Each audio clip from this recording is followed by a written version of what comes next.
हम यहाँ पे आज लास्ट पार्ट डिस्कस कर रहे हैं इलेक्ट्रोकेमिस्ट्री का, और इसमें कुछ हमारे 2-3 लेक्चर बनेंगे। तो हम शुरू करते हैं। सबसे पहला पार्ट इलेक्ट्रोकेमिकल सेल के ऊपर था, उसके बाद इलेक्ट्रोलिटिक सेल के ऊपर था, जिसमें हमने बड़े सेल्स को भी पढ़ा। इलेक्ट्रोकेमिकल सेल की कुछ टाइप्स पढ़ी, प्राइमरी सेकेंडरी सेल। और ये फाइनली हम एक लास्ट पार्ट है जिसमें हम कुछ टर्म्स को डिस्कस करेंगे। पहले हम आज के लेक्चर में कुछ टर्म्स को डिस्कस करेंगे, उसके बाद हम एक लॉ पढ़ेंगे, कोलरोसिस लॉ पढ़ेंगे, जो कि हमारा लास्ट लेक्चर होगा। तो शुरू करते हैं हम। सबसे पहले कुछ टर्म्स को डिस्कस करना जो कि इंपॉर्टेंट टर्म्स हैं हमारे यहाँ पे हमारे इलेक्ट्रोलिटिक कंडक्टेंस के हिसाब से। अब याद रखिए, इलेक्ट्रोलिटिक कंडक्टेंस मैंने आपको करवाया हुआ है ऐसी कंडक्टेंस जो कि फ्लो ऑफ या मूवमेंट ऑफ आयंस की वजह से हो, उसे इलेक्ट्रोलिटिक कंडक्टेंस कहते हैं। ये सारे की सारी चीजें मैंने ऑलरेडी आपको करवाई हैं। आप पार्ट 1 देखिए इलेक्ट्रोकेमिस्ट्री का, मैं लिंक आपको डिस्क्रिप्शन में दे दूंगा। इसका पार्ट 1 एक बार देख लीजिए, फिर से आप ये कंटिन्यू करेंगे। इलेक्ट्रोलिटिक कंडक्टेंस क्या होता है वहां आप देख लीजिए, ठीक है। तो आइए कुछ टर्म्स को डिस्कस करते हैं। सबसे पहले टर्म है हमारी व्हाट इज रेजिस्टेंस। रेजिस्टेंस क्या होता है उस चीज को हम डिफाइन करते हैं। आपको सब पता होगा, ये सारी की सारी बेसिक टर्म्स हैं, ये सब जानते हैं आप कि रेजिस्टेंस होता है obstruction to the flow of electric current. कि इलेक्ट्रिक करंट के फ्लो में रुकावट को हम क्या बोलते हैं, रेजिस्टेंस बोलते हैं, ठीक है। तो आप लिख लेना definition, it is the obstruction to the flow of electric current. और इसे हम डिनोट किससे करते हैं, इसे हम डिनोट कैपिटल आर से करते हैं। अगर यूनिट को बोले कि रेजिस्टेंस के यूनिट क्या होंगे, तो आप बोलेंगे कि रेजिस्टेंस के यूनिट हमारे होते हैं ओम, और इसी को हम ऐसा भी लिख सकते हैं, ठीक है। ये है हमारे रेजिस्टेंस।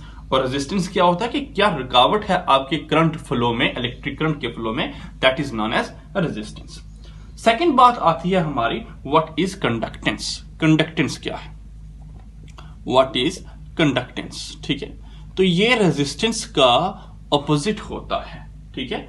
रेजिस्टेंस के ऑपोजिट को हम क्या बोलते हैं, हम बोलते हैं कंडक्टेंस। तो आप लिख सकते हैं definition, it is the ease with which electric current flow through an electrolytic solution. देखिए, मैं इलेक्ट्रोलिटिक कंडक्टेंस की बात कर रहा हूं, ना कि मेटेलिक कंडक्टर की बात कर रहा हूं, ठीक है। तो डेफिनेशन है इट इज द ईज, मतलब कितनी आसानी से इलेक्ट्रिक करंट का फ्लो होना इलेक्ट्रोलिटिक सोल्यूशन में, that is known as conductance, ठीक है। मतलब रेजिस्टेंस का ऑपोजिट। रेजिस्टेंस से कितनी रुकावट है और कंडक्टेंस से कितना इजी फ्लो हो रहा है, ठीक है, इलेक्ट्रिक करंट, उसे हम क्या बोलते हैं, कंडक्टेंस बोलते हैं। दोबारा से कहता हूं कि कितना इजीली हमारा इलेक्ट्रिक करंट फ्लो हो through an electrolytic solution, that is known as conductance. इसे हम डिनोट कर रहे हैं यहां जी से, कैपिटल जी, ठीक है।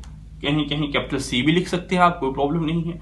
कैपिटल जी से डिनोट कर रहे हैं। और ये हमारा रेसिप्रोकल होता है किसका, it is the reciprocal of resistance. तो फॉर्मूला क्या होगा, G is equal to 1/R, it is the reciprocal of resistance. तो यूनिट्स क्या होंगे आप बता सकते हैं, रेजिस्टेंस का इनवर्स। तो हम लिख सकते हैं ओम इनवर्स, और इसी को हम ऐसा भी लिख सकते हैं, दिस इज कंडक्टेंस। याद रखिए, रेजिस्टेंस होता है कितना ऑब्स्ट्रक्शन है हमारे इलेक्ट्रिक करंट के फ्लो में, that is known as resistance. और कंडक्टेंस होता है कि कितना इजिली हमारा इलेक्ट्रिक करंट फ्लो हो रहा है, उसी को हम क्या बोलते हैं, कंडक्टेंस बोलते हैं। अब रेजिस्टेंस और कंडक्टेंस आपस में इनवर्स रिलेशन में होते हैं, ठीक है। जितना रेजिस्टेंस ज्यादा होगा उतनी कंडक्टेंस कम होगी, और जितनी कंडक्टेंस ज्यादा होगी उतना रेजिस्टेंस हमारा कम होने वाला है, ठीक है। तो ये थी हमारी रेजिस्टेंस और कंडक्टेंस पे छोटी छोटी टर्म की डेफिनेशन। आइए थर्ड टर्म डिस्कस करते हैं, जिसका नाम है स्पेसिफिक रेजिस्टेंस। स्पेसिफिक रेजिस्टेंस, अगर आपने इस चीज को देखा है, स्पेसिफिक रेजिस्टेंस की डेफिनेशन को अगर पढ़ा है या ऐसा नाम सुना है तो ठीक, नहीं तो आपने एक और नाम सुना होगा स्पेसिफिक रेजिस्टेंस को ही हम बोलते हैं रेजिस्टिविटी। या तो स्पेसिफिक रेजिस्टेंस बोल दीजिए या आप बोल दीजिए रेजिस्टिविटी, ठीक है। तो स्पेसिफिक रेजिस्टेंस या रेजिस्टिविटी क्या होता है, देखिए याद रखिए, आपको पता होना चाहिए कि जो रेजिस्टेंस हमारे कंडक्टर का होता है वो डायरेक्टली प्रोपोर्शनल होता है लेंथ के। रेजिस्टेंस जो होता है वो लेंथ के डायरेक्टली प्रोपोर्शनल। जितनी ज्यादा हमारे कंडक्टर की लेंथ होगी, ठीक है, उतना ही ज्यादा रेजिस्टेंस होगा। और इनवर्सली प्रोपोर्शनल होता है एरिया ऑफ क्रॉस सेक्शन की, ठीक है। जितना एरिया ऑफ क्रॉस सेक्शन कम होगा उतना ही ज्यादा रेजिस्टेंस होगा। फॉर एग्जांपल मैं आपको एक छोटी सी एग्जांपल बताता हूं। ये आपकी एक पाइप है, ठीक है, और उस पाइप का एरिया ऑफ क्रॉस सेक्शन ये है। अब ये है आपकी एक पाइप और उस पाइप का एरिया ऑफ क्रॉस सेक्शन ये है, ठीक है। इसको हम कहते हैं ए, इसको हम कहते हैं A, area of cross section of two pipe. ज्यादा कम एरिया ऑफ क्रॉस सेक्शन किसका है? छोटा एरिया ऑफ क्रॉस सेक्शन इस पाइप का, बड़ा एरिया ऑफ क्रॉस सेक्शन इस पाइप का, ठीक है। तो जरा मुझे बताइए, पानी को इजिली फ्लो करने में किस पाइप से इजी फ्लो होगा? पानी इस पाइप से होगा ना, क्योंकि एरिया ऑफ क्रॉस सेक्शन बड़ा है, इजिली पानी फ्लो हो जाएगा, ठीक है। रेजिस्टेंस कम है पानी के लिए क्योंकि एरिया ऑफ क्रॉस सेक्शन ज्यादा है। जितना एरिया ऑफ क्रॉस सेक्शन ज्यादा होगा उतना रेजिस्टेंस कम हो रहा है यहां पे, और जितना एरिया ऑफ क्रॉस सेक्शन कम है उतना रेजिस्टेंस ज्यादा है। इसका मतलब यहां से यह पता चला कि जितना एरिया ऑफ क्रॉस सेक्शन ज्यादा होगा उतना रेजिस्टेंस कम होगा। मतलब resistance is inversely proportional to area of cross section. Clear है? एक बात क्लियर। सेकंड, मैं आपके लिए काम करता हूं, मैं आपके लिए ये पाइप बड़ी कर देता हूं, ठीक है। ये पाइप लंबी है और ये पाइप छोटी है। अब इस पाइप के पानी को यहां से बाहर निकलने में बड़ा समय लग जाएगा। मोर ओवर इतने रास्ते में रुकावटें पार करके वो यहां पहुंचेगा, और ये तो बस इजिली निकल जाएगा क्योंकि इसकी लेंथ क्या है? कम है। जितनी ज्यादा लेंथ है उतनी रेजिस्टेंस ज्यादा है, क्योंकि उतने उसे रास्ते में रुकावटों का सामना करना पड़ेगा, ठीक है। हर जगह पानी कहीं ना कहीं उस पाइप के साथ चिपकेगा, रुकेगा, फिर न जाके निकलेगा। जितनी लेंथ कम है उतना ही पानी जल्दी बाहर आ जाएगा। तो length is directly proportional to resistance, but area of cross section is inversely proportional to resistance. इस तरीके से भी आप समझ सकते थे। आप समझ लीजिए, छोटी सी बात थी, ज्यादा बड़ी बात है नहीं, ये ऑलरेडी आप पढ़ चुके हैं कहीं ना कहीं, ठीक है। तो यहां से ये बात क्लियर हुई कि रेजिस्टेंस जो होता है हमारा वो डायरेक्टली प्रोपोर्शनल होता है किसके? लेंथ के। This is our first equation. आराम से समझिए, सारे के सारे कंसेप्ट क्लियर हो जाएंगे, ठीक है। और ये ऑलरेडी हम जान चुके हैं अभी कि resistance is inversely proportional to area of cross section. This is our second equation. Combine कीजिए, लिखिए, on combining first and second equation हमारा फॉर्मूला क्या होगा? R is directly proportional to L upon A। मानते हैं आप इस बात को? R is directly proportional to L upon A। और इसी चीज को अगर हम लिखें R is directly proportional to L upon A, तो कैसा लिख सकते हैं? देखिए, हम लिख सकते हैं R इज इक्वल टू, एक लगाया हमने साइन, एक कांस्टेंट लगाया, R is directly proportional to एक कांस्टेंट है, उस कांस्टेंट को लगाने के बाद हम लिखेंगे L अपॉन A, ठीक है। ये बना हमारा formula. R is equal to एक कांस्टेंट है और कांस्टेंट लगाने के बाद हमने क्या कहा? L अपॉन A, ठीक है। अब ये कांस्टेंट क्या है? इस कांस्टेंट का नाम है रो। क्या बोलते हैं? Rho. R is equal to rho L upon A। अब ये रो क्या है ये चीज देखिए। वेयर लिखेंगे जरा, वेयर जो रो है, इस रो को हम बोलते हैं, इसी रो को हम बोलते हैं कांस्टेंट। और कौन सा कांस्टेंट है? स्पेसिफिक रेजिस्टेंस और रेजिस्टिविटी। इसी को हम बोलते हैं स्पेसिफिक रेजिस्टेंस है ये, या हम क्या कहते हैं? Resistivity. This is specific resistance और रेजिस्टिविटी। इसी रो को हम स्पेसिफिक रेजिस्टेंस या रेजिस्टिविटी का नाम देते हैं। क्लियर है? अब जरा डिफाइन कीजिए सर, रेजिस्टिविटी क्या है या स्पेसिफिक रेजिस्टेंस क्या है? तो उसको डिफाइन करते हैं। डिफाइन करने के लिए हम क्या करते हैं? If L is equal to 1 centimetre, if L is equal to 1 centimetre, ठीक है, लेंथ हम लेते हैं 1 centimetre, and A is equal to 1 centimetre square. 1 centimetre square area 1 centimetre square लेते हैं और लेंथ लेते हैं 1 सेंटीमीटर। तो इक्वेशन ये जो है हमारी, जिसे हमने कहा थर्ड इक्वेशन, इक्वेशन थर्ड क्या बनेगी? जहां L है वहां आप क्या कर लीजिए 1 सेंटीमीटर, और जहां ए है वहां 1 सेंटीमीटर स्क्वायर कर लीजिए। तो देखो आप क्या पाओगे, वो आप पाओगे R is equal to rho, resistance is equal to rho. तो डेफिनेशन क्या है, वो डेफिनेशन सर आप लिखाओ फाइनली। तो डेफिनेशन लिखिए, फाइनल डेफिनेशन क्या बनी यहां से, स्पेसिफिक रेजिस्टेंस या रेजिस्टिविटी की। देखिए डेफिनेशन क्या है, specific resistance is the resistance, specific resistance is the resistance of conductor, conductor का रेजिस्टेंस जब उस कंडक्टर की लेंथ होगी 1 सेंटीमीटर एंड उस कंडक्टर का एरिया ऑफ क्रॉस सेक्शन होगा 1 सेंटीमीटर स्क्वायर। तो लिखिए डेफिनेशन, स्पेसिफिक रेजिस्टेंस क्या है, specific resistance, specific resistance is the resistance of the conductor, is the resistance of the conductor, resistance of the conductor, conductor का resistance having length 1 centimeter, having length 1 centimeter and area of cross section या area आप बोल सकते हैं 1 centimetre square के बराबर होगा। ठीक है, तब हम बोलते हैं कि हमारा स्पेसिफिक रेजिस्टेंस की डेफिनेशन आएगी। ठीक है, तो ये था हमारा स्पेसिफिक रेजिस्टेंस। अब जरा यूनिट बता दीजिए सर, यूनिट क्या है, तो आप यूनिट आराम से लिख सकते हैं, इसके यूनिट में मैं लिखाता हूं आपको। तो लिखिए unit of specific resistance, specific resistance के क्या यूनिट है। अभी अभी आप पढ़ के आए हैं एक formula R is equal to rho L upon A. अभी आपने देखा ना R is equal to rho L upon A. यहां से रो पीछे ले जाइए, रो को पीछे लेके रो इज इक्वल टू R, ठीक है, रो इज इक्वल या L अपॉन ए को पीछे ले जाइए। ठीक है, तो रो अपनी जगह रखिए। ठीक है, rho is equal to R, A upon पीछे जाएगा तो ए अपॉन एल हो जाएगा। ठीक है, ए अपॉन एल।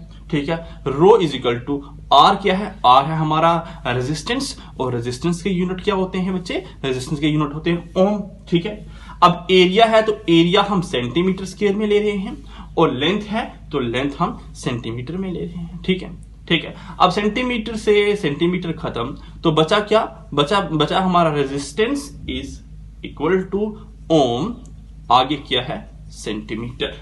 तो यही होते हैं हमारे यूनिट रेजिस्टेंस के, रेजिस्टिविटी के, resistance multiply by centimetre, that is ohm centimetre. तो ये थे हमारे रेजिस्टिविटी या हमारे स्पेसिफिक रेजिस्टेंस के यूनिट। याद रखिए, एक छोटी सी बात बताता हूं मैं आपको, एक छोटी सी बात बताता हूं आपको। ठीक है, यहां जो हम लेंथ ले रहे हैं मीटर के बजाय सेंटीमीटर में ले रहे हैं, उसका कारण ये कि ये हम इलेक्ट्रोलिटिक कंडक्टेंस की बात चल रही है। इलेक्ट्रोलिटिक कंडक्टेंस मतलब इलेक्ट्रोलिटिक सॉल्यूशन की बात चल रही है। इलेक्ट्रोलिटिक सॉल्यूशन मतलब हम क्या कर रहे हैं, कोई ऐसे बीकर में सब काम हो रहा है, और बीकर को मीटर में नहीं होगा, बीकर हमेशा सेंटीमीटर में होगा। बीकर के बीच जो इलेक्ट्रोड होंगे वो भी हमारे सेंटीमीटर में होंगे, उन इलेक्ट्रोड के बीच का जो लेंथ होगी वो भी सेंटीमीटर में होगी। सेल कांस्टेंट आएगा, ये चीजें मैं आपको तब एक्सप्लेन करूंगा। दैट्स व्हाई मीटर की जगह हमने सेंटीमीटर लिया। मोर ओवर लेंथ क्या है, एरिया क्या है, ये भी उसी वक्त बताने वाला हूं। आप थोड़ा सा याद रखिए, अभी पहले आप कंफ्यूज हो जाएंगे, दैट्स व्हाई अभी कुछ भी नहीं बता रहा। ठीक है, तो ये था हमारा पॉइंट जिसे हम कहते हैं स्पेसिफिक रेजिस्टेंस या रेजिस्टिविटी। तो आइए इसके बाद हम देखते हैं फोर्थ डेफिनेशन को। चलिए, तो हमारी फोर्थ डेफिनेशन लगाइए, आप फोर्थ टर्म लगाइए, वो है स्पेसिफिक कंडक्टेंस। फोर्थ है हमारी व्हाट इज स्पेसिफिक कंडक्टेंस। ठीक है, स्पेसिफिक रेजिस्टेंस कंप्लीट है, अब बात आती है स्पेसिफिक कंडक्टेंस की। ठीक है, तो देखते हैं स्पेसिफिक कंडक्टेंस किसे बोलते हैं। चलिए, ये होता है हमारा रेसिप्रोकल स्पेसिफिक रेजिस्टेंस का। तो लिखिए, it is the reciprocal of specific resistance. जो हमने स्पेसिफिक रेजिस्टेंस निकाला, दैट इज रो निकाला, ये रो का क्या है, रेसिप्रोकल है। इसे हम डिनोट करते हैं एक सिंबल जिसका नाम है कप्पा। ठीक है, के कप्पा। ठीक है, इसे हम कप्पा से डिनोट करते हैं। तो ये मैंने कहा, ये हमारा रेसिप्रोकल होता है स्पेसिफिक रेजिस्टेंस का। तो स्पेसिफिक रेजिस्टेंस को हम किससे डिनोट करते हैं, रो से डिनोट करते हैं। तो kappa is inversely proportional to specific resistance. ठीक है, तो यहां से पहले यूनिट निकाल दीजिए आप, यूनिट क्या है। ठीक है, तो यूनिट क्या है जरा वो देखिए। यूनिट है कप्पा इज इक्वल टू रो के यूनिट क्या निकाले थे अभी, रो दैट इज स्पेसिफिक रेजिस्टेंस या रेजिस्टिविटी के यूनिट क्या थे, वो थे हमारे ओम सेंटीमीटर। ओम सेंटीमीटर। अब ये ओम सेंटीमीटर को ऊपर ले जाइए, तो ऊपर ले जाएंगे तो kappa is equal to ohm inverse centimetre inverse. तो ये है हमारे यूनिट स्पेसिफिक कंडक्टेंस के, या हम बोल सकते हैं कि जो रेजिस्टिविटी का इनवर्स होगा वही होगा हमारा स्पेसिफिक कंडक्टेंस। ठीक है, अच्छा अब जरा शुरू करते हैं इसको डिफाइन करना। डिफाइन कैसे करते हैं, ठीक है, तो हम जानते हैं कि कप्पा रेजिस्टिविटी जो होती है, जैसे स्पेसिफिक रेजिस्टेंस कहते हैं, वो किसके बराबर होता है, वो होता है हमारा आर। अगर आपको याद हो तो जरा पहले फॉर्मूला मैंने लिखाया कि R is equal to A upon L. अगर नहीं याद तो मैं आपको बता दूं, बिकॉज लिख के कर लीजिए, बिकॉज हम जानते हैं हमारा रो जो होता है वो रो किसके बराबर होता है, R into A upon L के बराबर होता है। ठीक है, अब यहां से हमने क्या किया, यहां से रो की जगह पे ये वैल्यू पुट कर दी, और ये भी आपको पता है ये कहां से आया था, ये आया था R is equal to rho L upon A से। ठीक है, ये फॉर्मूला आपको मैंने ऑलरेडी करवा दिया है। ठीक है, अच्छा जी आगे चलिए, यहां तक क्लियर है। अब इसी को हम ऐसा लिख सकते हैं, kappa is equal to 1 upon R into L upon A. Kappa is equal to 1 upon R into ये ऊपर गया ना तो एल अपॉन ए हो गया। क्लियर है, आप इसे मानिए दिस इज फर्स्ट इक्वेशन, ये है हमारी इक्वेशन नंबर फर्स्ट। ठीक है, हम जानते हैं, क्या आप ये जानते हैं कि 1 अपॉन आर किसके बराबर होता है, 1 अपॉन आर मतलब रेजिस्टेंस का इनवर्स किसके बराबर था, ये तो कंडक्टेंस के बराबर था, ये ऑलरेडी आप पढ़ चुके हैं। Conductance is the inverse of resistance. ठीक है, तो आपको 1 अपॉन आर की जगह जी पुट कर देना है, तो आप लिखेंगे kappa is equal to G into L upon ए।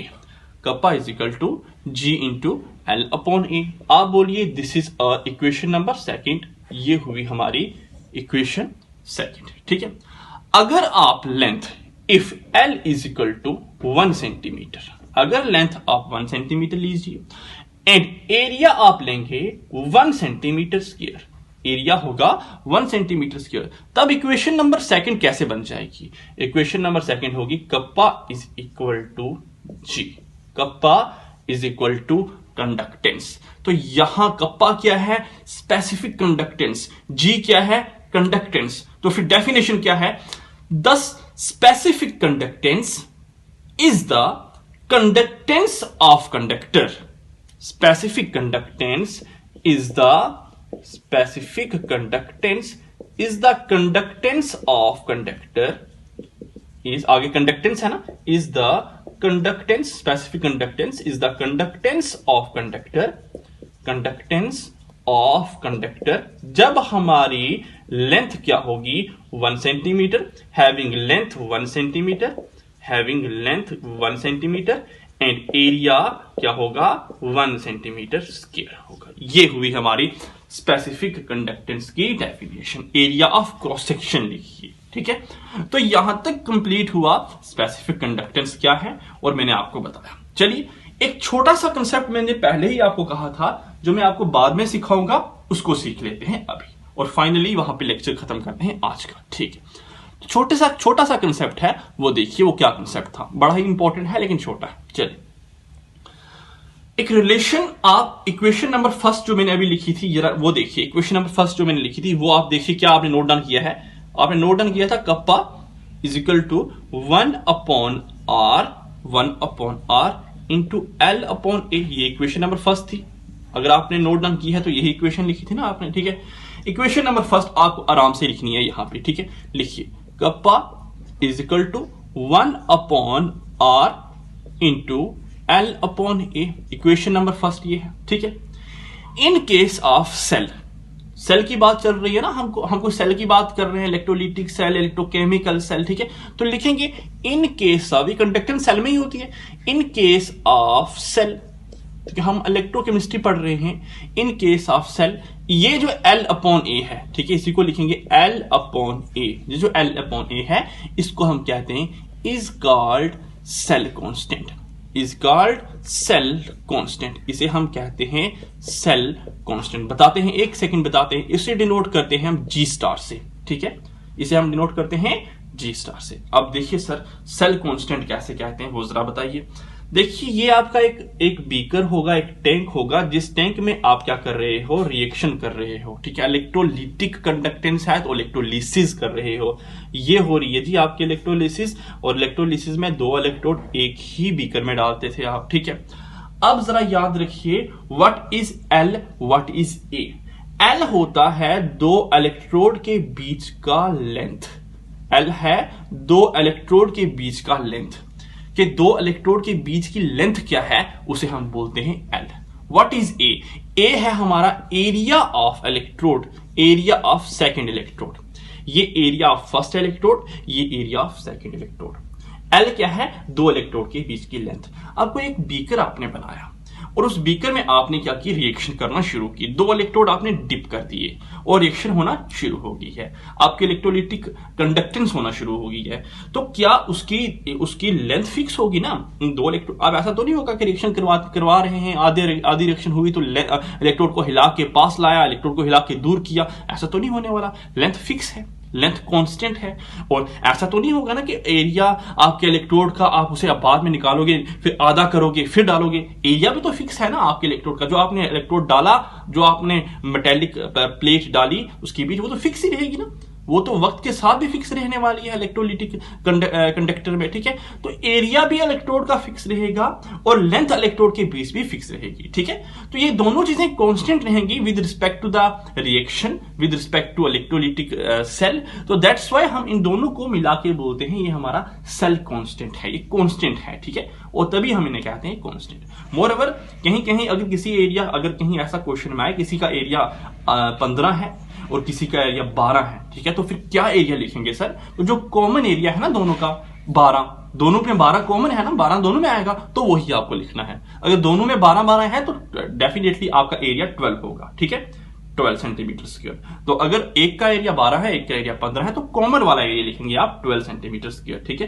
तो लेंथ आपको दी होगी। ये सारी चीजें फिक्स होती हैं। कहीं न्यूमेरिकल आया तो लेंथ आपको दी होती है, एरिया आपको दिया होता है। अगर दोनों की एरिया अलग अलग है तो कॉमन एरिया आपको लिखना है। तो ये बात थी हमारे सेल कांस्टेंट क्यों कहा, बिकॉज लेंथ 2 इलेक्ट्रोड के बीच फिक्स होती है और इलेक्ट्रोड का एरिया भी हमारा फिक्स होता है। तो दोनों को मिला के हमने कहा ये हमारा क्या हो गया, L/A सेल कांस्टेंट हो गया। और मोर ओवर 1/R क्या है, 1/R हमारा किसके बराबर होता है, G के बराबर। और G क्या होती है, G होती है कंडक्टेंस।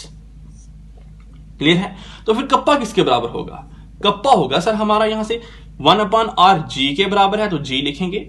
और L/A क्या है, L/A सर G स्टार है। आपने कहा L/A है सर हमारा सेल कांस्टेंट, तो कप्पा बराबर हुआ हमारा कंडक्टेंस इंटू सेल कांस्टेंट। ये कप्पा क्या है, ये कप्पा है हमारा स्पेसिफिक कंडक्टेंस। कप्पा है हमारा स्पेसिफिक कंडक्टेंस। और स्पेसिफिक कंडक्टेंस किसके बराबर हुआ, वो हुआ कंडक्टेंस के और साथ में किसका मल्टीप्लाई है, सेल कांस्टेंट का। कंडक्टेंस इंटू सेल कांस्टेंट के बराबर हुआ, ठीक है। अब जरा यहां से सेल कांस्टेंट डिफाइन कर लो। सेल कांस्टेंट क्या है, तो सेल कांस्टेंट आराम से निकाल सकते हैं। सेल कांस्टेंट जिसे हम G स्टार कहते हैं, G स्टार कहते हैं, तो किसके बराबर होगा, वो होगा स्पेसिफिक कंडक्टेंस। स्पेसिफिक कंडक्टेंस जिसे हम क्या बोलते हैं, कप्पा बोलते हैं। स्पेसिफिक कंडक्टेंस जिसे हम कप्पा बोलते हैं, multiply by conductance, multiply by conductance. और कंडक्टेंस को हम क्या कहते हैं, कंडक्टेंस को हम G कहते हैं। क्लियर है?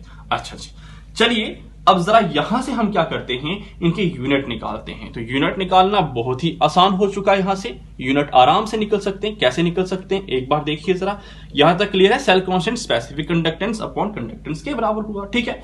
अब जरा सेल कांस्टेंट को ऐसा भी लिख सकते हैं इस टर्म में। तो लिखिए सेल कांस्टेंट जो आपका है वो किसके बराबर है। देखिए स्पेसिफिक कंडक्टेंस तो जैसा था वैसा का वैसा लिखेंगे आप। Specific conductance, cell constant, specific conductance. G क्या है, 1/G है ना, यहां पे वो नीचे है ना, 1/G है। और 1/G इसके बराबर होता है, 1/G होता है रेजिस्टेंस के बराबर। याद रखिए, आपने पढ़ा है। तो स्पेसिफिक कंडक्टेंस इंटू रेजिस्टेंस होगा, फिर स्पेसिफिक कंडक्टेंस इंटू रेजिस्टेंस। देखिए cell constant, cell constant, specific conductance, specific conductance, ये 1/कंडक्टेंस है। 1/कंडक्टेंस को रेजिस्टेंस भी लिख सकते हैं, तो 1/कंडक्टेंस को रेजिस्टेंस लिखा। तो यूनिट निकालने के लिए ये सब कुछ किया। यूनिट क्या आए, स्पेसिफिक कंडक्टेंस क्या होती है, अभी बोला मैंने। स्पेसिफिक कंडक्टेंस हमारा रेजिस्टिविटी का इनवर्स होती है, तो उसके लिए यूनिट क्या निकाले थे, उसके लिए यूनिट निकाले थे ना, ओम इनवर्स सेंटीमीटर इनवर्स। क्लियर है, ओम इनवर्स सेंटीमीटर इनवर्स। अच्छा, रेजिस्टेंस के यूनिट क्या हैं, रेजिस्टेंस के यूनिट हैं ओम, रेजिस्टेंस के यूनिट हैं ओम। ओम से ओम इनवर्स कैंसिल हो चुका, ठीक है। बचा क्या, बचा सिर्फ सेंटीमीटर इनवर्स। तो this is the unit of cell constant, ये हमारे सेल कांस्टेंट के यूनिट है, ठीक है। तो ये सारी की सारी टर्म्स थी जो मैंने इस टाइम तक डिस्कस की। एक लेक्चर और टर्म्स का बनेगा जिसमें हम इक्विवेलेंट कंडक्टिविटी, मोलर कंडक्टिविटी और फैक्टर देखेंगे जिन पे हमारी कंडक्टिविटी डिपेंड कर रही है। और लास्ट लेक्चर पे हम कोलराशेस लॉ को डिस्कस करेंगे। एक छोटी सी बात मैं आपको बताना भूल गया कि कहीं कहीं हम अपने रेजिस्टेंस के यूनिट कहीं ओम लिखते हैं, कहीं मोहो, MHO, ठीक है, MHO ओम का उल्टा लिखते हैं। और आपकी एनसीईआरटी में मैक्सिमम जो चीजें हैं या आपके क्वेश्चन जो आएंगे कहीं ना कहीं न्यूमेरिकल, उसमें हमारे यूनिट सीमेंस में होते हैं, ठीक है। किसमें, सीमेंस, जिसे हम S से डिनोट करते हैं। तो ये हमारे कुछ यूनिट्स थे, जहां जहां ओम है वहां वहां वो सीमन में भी देते हैं, ठीक है, अपने यूनिट्स को। तो ये कुछ टर्म्स थे जो हमने आज डिस्कस करी हैं। कल के लेक्चर में इस लेक्चर को कंटिन्यू करेंगे। Thank you.